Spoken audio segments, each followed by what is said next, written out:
Hey guys, Savannah Bell here with My Massage World. And in this week's video, I thought we'd talk a bit about something that trumps all the modalities you can learn and all the classes you can take: the ability to think critically.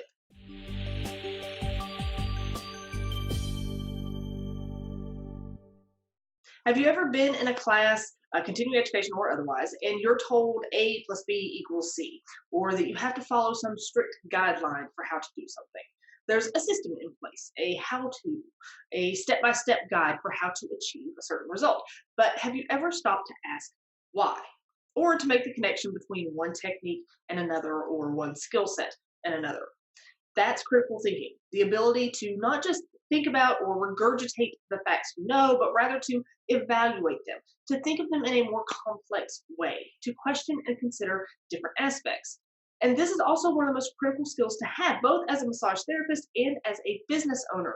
It goes above any modality, any marketing trick, any positive mindset junk. The ability to think critically is what separates those who follow from those who lead, and those who fail from those who succeed.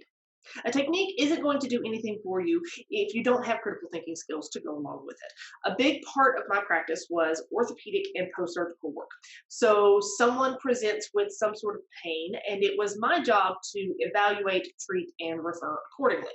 While there were some systems, some concepts that had a strategy or protocol, there was almost always something that required me to think critically. If a client came in with shoulder pain, I ran through a few, orthopedic tests to determine the most likely cause, and then developed a treatment plan.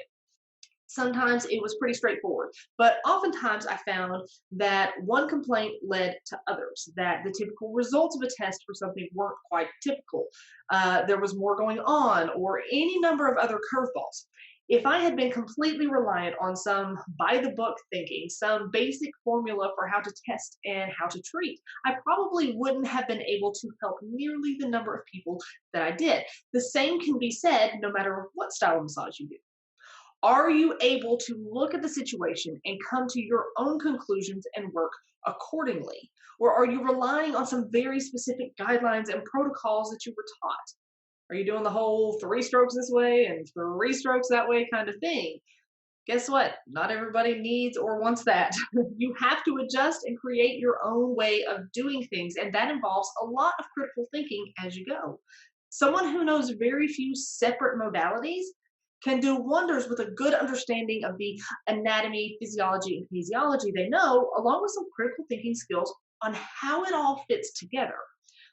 A simple example of this could be that a client presents with sciatica, but they don't respond to piriformis stretching or activation. Excuse me. Someone with critical thinking skills would come to the quick conclusion that the piriformis probably isn't the problem, but rather the issue lies somewhere else along that nerve. So they may move up to see if the lumbar spine is involved and put the client in positions that could take the pressure off the nerve, if that is in fact the problem, of course. How the client responds to each movement tells the therapist just what the problem is and isn't, and what will help or make the condition worse. This is how you use critical thinking skills in hands on practice. Not only does this apply to our hands on work, it also applies to our practices as business owners. You need to be able to take an objective look at your businesses and solve problems. There's no black and white, simple A plus B equals C kind of answer to a lot of what makes a business successful. Now, let me be clear. There are systems and strategies that work, quite literally, formulas in your finances that are critical to calculating and understanding your numbers.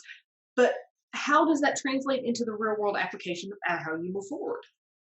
Critical thinking in your business involves things like knowing what, when, and how to delegate, looking at your marketing results and tweaking future marketing plans to adjust, understanding how your retention strategy affects your overall revenue growth, navigating a difficult client or employee situation, developing protocols for your business. The list could go on and on.